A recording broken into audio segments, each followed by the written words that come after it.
Welcome back to Nick Lenz's Comic Corner, classic slash non-classic. This is episode number 1225 and Doubleshot number 1119.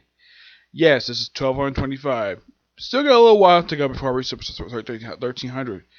This one, now like last episode, I covered one Harley Quinn trade. That was the first of the 4 trades collecting the first volume for Harley Quinn. These two are basically 2 of like 3 miniseries that were published alongside Volume 2 for the series. First up was a monthly series that was basically sprung off a storyline from the main book. This is Harley Quinn and her gang of Harleys. Yes. Now, the only reason why this book exists is because Deadpool works money. Yeah, but the biggest difference between that book and this one, that book was later turned into an ongoing series. Started by the same writer, of course, Cullen Bunn, though he left before the series ended. This book, which is a 6-issue miniseries, though here's the interesting thing, it actually connects to the main book. Unlike Deadpool Works Money, it doesn't really technically do that in a way, because you can't exactly place exactly where this goes to.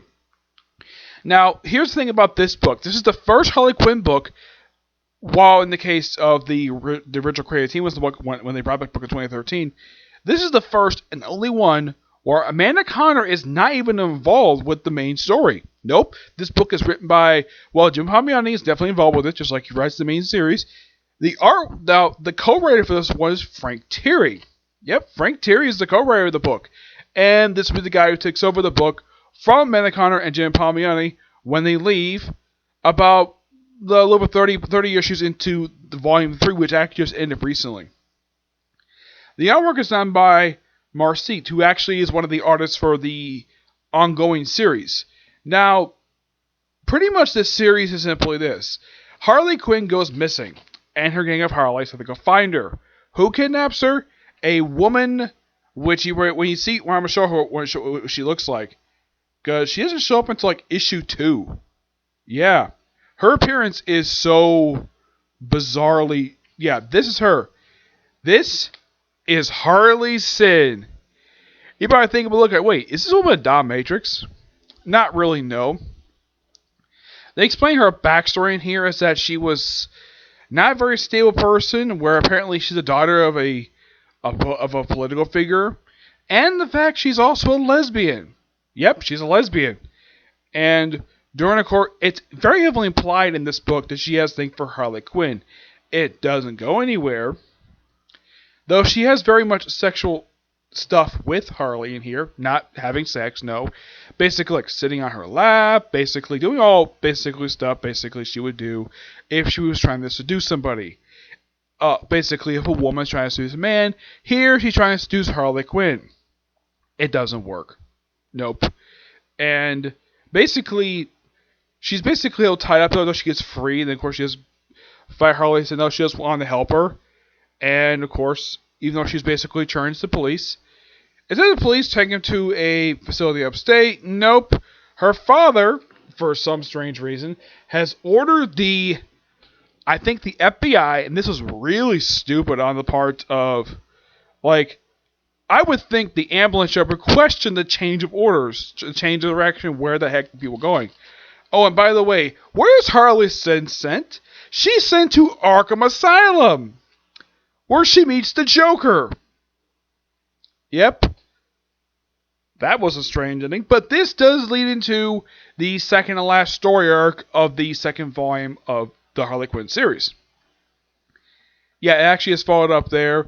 Harley Sin thinks that Harley basically betrayed her, but she really didn't. Yeah, but you have to basically read the main book basically of understanding exactly that plot point. Yeah, that's quite interesting about this miniseries. Like in the case of the first one, it does connect to the main series. The first one they did was Harley Quinn and Power Girl, which mostly fell in a 2-week time skip in between like one issue. During the events of one issue, yeah. But this really good miniseries, I give this book roughly a 9.5 out of 10. It's a damn good series. And, thanks for reviewing this book.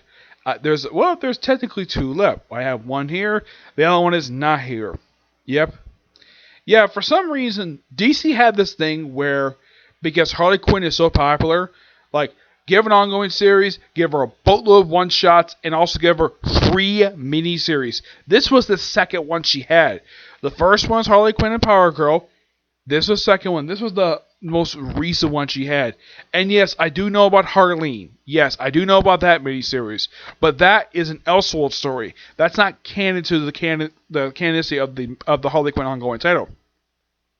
This book is loosely connected to it, mainly because the creative team of this book basically is Jim Palmiotti and Amanda Conner. Now, this book basically had a rotating door of artists.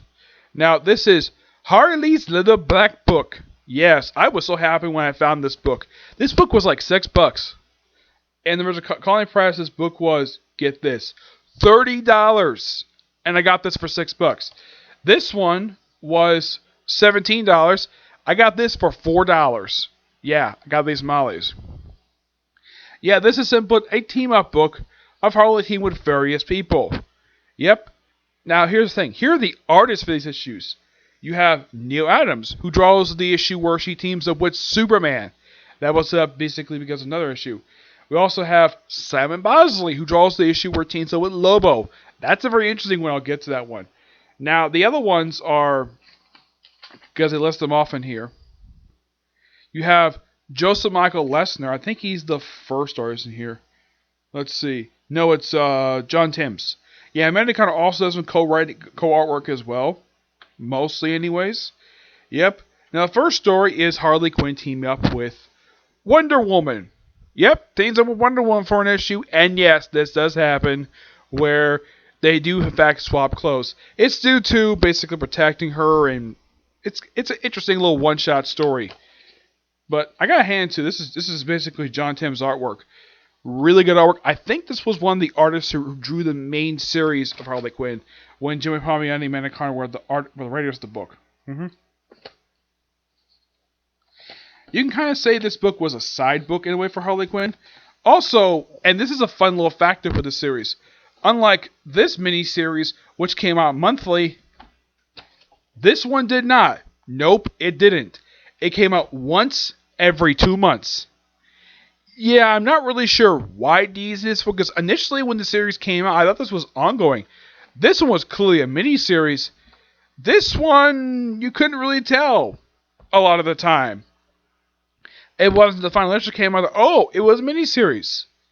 Yeah, that was something I thought was quite strange with this book. Is they have a Harley Quinn series, it's a spin-off book of hers, and it's a mini-series. I'm like, you can't have an ongoing series going with the main one like Deadpool tends to do? Nope. Yeah. Not a lot of big stuff to talk about when it comes to this one, but it's a very fun issue of her team up with Wonder Woman. Oh yeah, and she briefly takes her lasso of truth though, and look, here she is wearing Harley's clothes. Yeah. They kind of become friends afterwards, and no, Wonder Woman does not show up in the main book afterwards. Now, next we have them teaming up with the Green Lantern. Oh, and they have her basically having the power ring, and she's grabbing Green Lantern's butt. This actually does happen in this story. Oh, yes. Oh, and here's some interesting, though. Now this is Hal Jordan Green Lantern. Yeah, out of the 6 issues, she makes out with 3 people. One is a woman. Yep, makes out with Hal Jordan at the end of the book. Yep, though he first refers Miss Quinn. I'm like, couldn't you call her Dr. Quinzel? She is a psychiatrist after all. Yep, she may not have a license anymore, but she's still a doctor. Now this issue is also by John Timms. Yeah, it involves like aliens and her getting the power of a Red Lantern. Yeah, for some reason she got herself a ring. Looks like it's a merger of the Black Lantern ring and a Red Lantern ring. That's what it looks like to me, that they merged her. Yeah, and then when she puts on the ring, her outfit is, well, this. This is her attire as sort of like a Red Lantern, which is quite interesting seeing her as a Red Lantern. Yeah, to say the least. Yep. This is another fun story, though Hal drawn really weirdly in the issue. Like, here's a side shot of Hal Jordan. Yeah, for some reason the artist John Timms like giving him a big freaking chin. Yes, a chin. But I think it's just him, aside from the big chin thing, I think it's just him basically having a lot of fun with this issue. Though at one point, she even puts on the Green Lantern ring. Yeah, it takes up Hal in order to save their lives. And this is not exactly a full look for her, but yeah, her outfit looks like this when she's a Green Lantern. Or apparently her hair changes color, and her red swapped out with green. Yep. Issue 3, which is basically, this is now by Joseph Michael Lesner. This is sort of a Halloween-esque issue. It's Harley Quinn team up with Zatanna Zatara. Yes. Oh, and by the way, there is frequent jabs at Zatanna of how hot she is. The whole issue. Yes. Everybody knows that to Zatanna how beautiful she is. Heck, the readers know how beautiful she is. And here's the thing. She's a creation of Gardner Fox, the same guy who created Hawkman. Yep, she showed up in a Hawkman issue, believe it or not. So she has a loose connection to Hawkman, and her father is John Zatara. Yes, a world-famous magician who made his first appearance in, I kid you not, Action Comics #1. No joke about that. He did show up there. Who her mother is a complete mystery because I don't remember who her mother is. I mean, there was at one point, her father was in a relation with Madame Xanadu. And also, during the relationship, he proposed marriage. And she declined. Yeah, this is simply put, them taking on a bunch of ghosts. Also, apparently, and the issue starts off basically with Harley and Zatanna in swimsuits. Also, she kind of basically has this minor gag in the book where she frequently mispronounces her name. It's Zatanna. Oh yeah, and Big Tony, even though he's short, he shows her to her room and says, "Don't go top floor. That's the landlady's, probably her room." And it's like, "You single by any chance?" I don't mix pleasures with pleasure. Like, yeah, it's like probably better off. I'm better off anyways. My girlfriend would chew me up in like a fried clum. Motorcycle room, and they swap keys. I thought that's just kind of funny. Yep. Why is she here? Well, the thing with 3 ghosts. Yep. Though they do show Zatanna in bed. No, she's not sharing a bed with someone like John Constantine. She's not naked. She is, well, apparently she's in a nightgown. She apparently sleeps in her underwear. Yes, she sleeps in her underwear. Why not? She's a woman. She can sleep however she wants to. At least the artist doesn't draw her where she sleeps naked. Yes, basically I've seen some points in fiction where sometimes basically women, even though they're not having sex, that they would in fact sleep butt naked because sometimes basically the places to go to are so hot they just have to sleep naked, that or they're more comfortable sleeping naked. That's just kind of how they are. That's how it kind of is in fiction. Yep, so she puts on her outfit, and basically, well, Harley puts on her outfit. Of course, you hear Zatanna. Now, this outfit here is her classic attire. Not her post-Flashpoint attire. Oh, no. This is her classic attire that she's known for wearing. Though it has a slight update to it because they added like a little like belt thing to her hat. But, yeah, then of course, you have Harley who switches attire in the issue from her regular outfit to an outfit that really, like, if you're like, what? Did she just rip off the Ghostbusters? Yeah, she kind of did with this attire. Yeah, it's a Ghostbusters outfit, which is, from the looks of it, it looks like it's a rip-off. It looks like it's a spoof to the 2016 film. I, of course, never seen the 2016 film. I own it. I haven't seen it yet. It's a film that a lot of people just don't care for, purely because the fact that nostalgia a lot of the time, and of course a lot of people don't like it purely because there's an all-female cast, and also because basically when people think of the Ghostbusters, people think of Harold Ramis, Dan Aykroyd, Bill Murray, and Ernie Hudson. They think of these 4 guys, not the 4 ladies who appear in the movie. It's more nostalgia than all-female cast. Yes. And of course also involves like a deal with a demon, which Harley stays with him for a day, even though she was supposed to stay for 30 days, that he apparently got enough of her. Now, I think this issue 5, Actually, it's issue 4, where she does something quite interesting though. Now this is a crossover with DC Bombshells. Yes, DC Bombshells, the World War II-esque superheroes, where we have World War II versions of Batwoman, Catwoman, Batgirl, basically like any character. And how she gets to some device she apparently got from Superman. And apparently it takes place after the events of the very next issue. Also, she claims that she grabbed Superman's balls. Now, you're probably thinking, did she grab her literal balls, or balls? They explain this at the end of the next issue. So she breaks the thing and she wakes up and she meets up with the Bombshells. And she also meets up with her counterpart in this world. We all see appearance by Zatanna. Yeah, the DC Bombshell version of Zatanna. Yeah, she basically is sort of like a cabaret player. She's basically a singer instead of a magician. But she keeps the classic attire, which I do appreciate that. Oh yeah, and also Batwoman, Kate Kane. She's still a lesbian in this world, except that she's more of a baseball player, also a crime fighter as well. Oh yeah, and when Harley meets up with the other Harley, it's quite interesting. They basically briefly hold her hostage. They held her tied up, and then Harley does something that's typical Harley. She makes out with her alternate universe counterpart. Now, regular Harley, the one we always read about in this series, the primary character, she enjoyed that. While DC Bombshell Harley didn't like that very much. She's like, ew, my lips touched Fruit's lips. Yeah, but this is typical Harley. She would in fact do this. And this is the second person she makes out with in the series. She does also in the last issue of the series. And it's a fun World War II-esque story. Her beating up Nazis is just pure fun.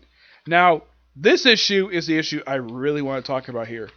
It's issue number 5, where she teams up with Superman. And because of Superman, who's the artist? It's Neil Adams. You can tell easily by, not exactly the opening page per se, but by this page right here. This is Neil Adams' artwork. And this is the only issue he draws for this entire series.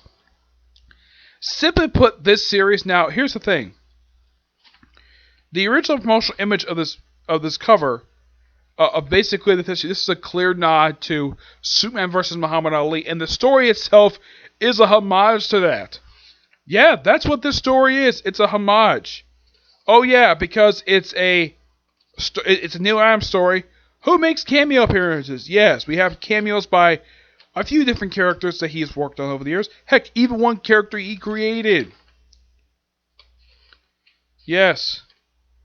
We have appearance by the Force of Solitude. And yes, Superman was known for using this damn thing, this giant key to open his door. It's big. It's basically a Silver Age type of thing that they switched out with a smaller key later.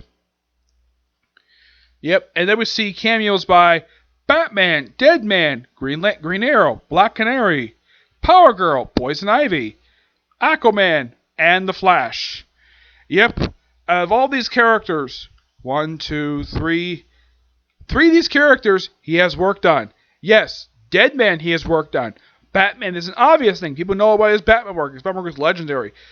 Same thing with Green Arrow. Surprisingly, he's never done anything with Green Arrow aside from doing covers. I mean, he's freaking gone back to Batman a lot of times over the years. He's gone back to doing Deadman. He's gone back to doing Superman. He did an X-Men series for his X-Men. For some reason, he's never gone back to Green Arrow for some reason, or even Green Lantern. I would have thought that would have been interesting. I don't think he's ever worked on Wonder Woman before. Prior to this, I don't think he has. Also, cameo by Catwoman in the bottom of the page. Yep, Catwoman, because she's no friend of Harley's. No, they're not a couple, though they basically DC writers. Also, we have brief cameo by another character. Now, he shows up in one of these pages, so we can find him here. I know he does show up here. Let's see if we can find him. Ah, here he is. I found him right here. Right in the back. Right behind Superman, it's Man-Bat. Yep, Man-Bat, a character Neil Adams himself created. Now, despite the fact that Frank Ribbons is also co-creator, has a co-creator credit on this character, Neil Adams told me that it's all him. He did everything related to, like, Man-Bat. He basically, this is all his character. He created this character, and strangely enough, he's never gone back to this character for miniseries. Yeah. Not this character, not Green Arrow, not even Green Lantern. He does Batman many times, like Batman Odyssey. There's also Batman Ra's al Ghul. Yeah, basically many characters he's got back to. But Man-Bat's not a character he usually goes back to, but it's nice to see him do a cameo because, after all, he did create the character. I mean, it's kind of like the way it is. Oh, also in the audience, we also have a cameo by, of all people, President Trump. Yep, President Trump makes a cameo in Harley Quinn's little black book. Yep, that's him, alright. Yep, and Jimmy Olsen's kind of doing the same thing he did in the original Superman vs. Muhammad Ali one-shot, and Harley Quinn's taking the place of Muhammad Ali. It's a fun little homage issue, and, well, they know that Jimmy Olsen was actually Superman, and Jimmy Olsen was probably Superman. Absolute fantastic issue.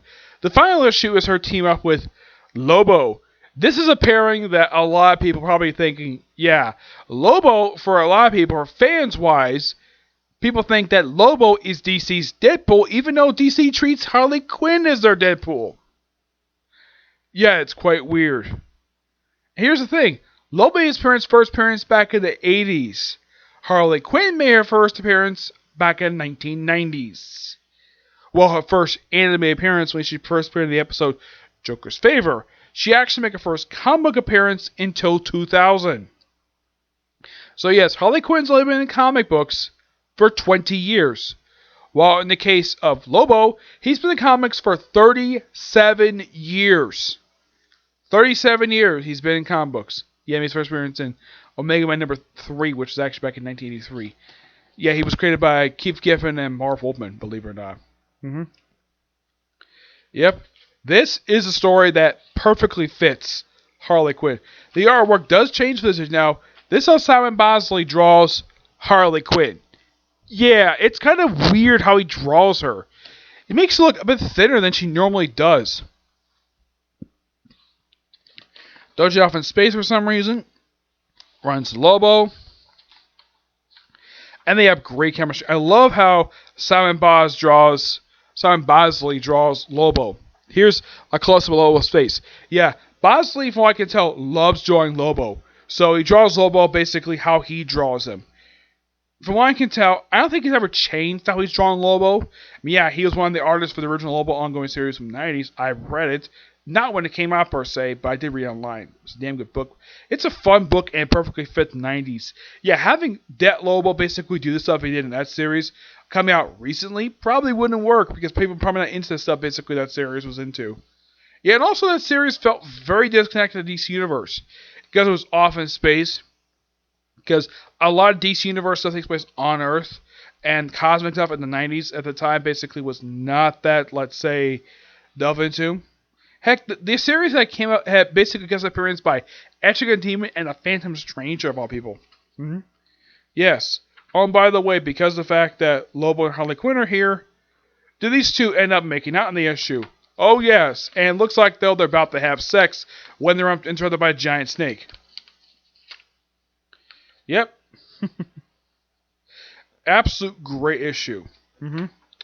This miniseries overall, I give this book roughly a 10 out of 10. Fun series. Highly recommend people are fans of not only Harley Quinn, but also Superman, Wonder Woman, Green Lantern, Zatanna, and Lobo. Also, if you have DC Bombshells, pick up DC Bombshell issue. But this is actually really good. And with that, for the main, not counting Harleen, there's still one miniseries left for Harley Quinn, and that's actually there's two left because there's also Harley Quinn Poison Ivy that was written by one of my favorite writers, Jody Houser. There's that one, and there's also Harley Quinn and Power Girl. So I got a couple miniseries, but yeah, two really good miniseries. Do highly recommend. Okay, so that's episode. I got a few other videos to do today. I got reviews for One Piece, Boruto, My Hero Academia News Chapter Manga, and I'm hoping to get back to Aztec War today. Okay, see you next video. Bye.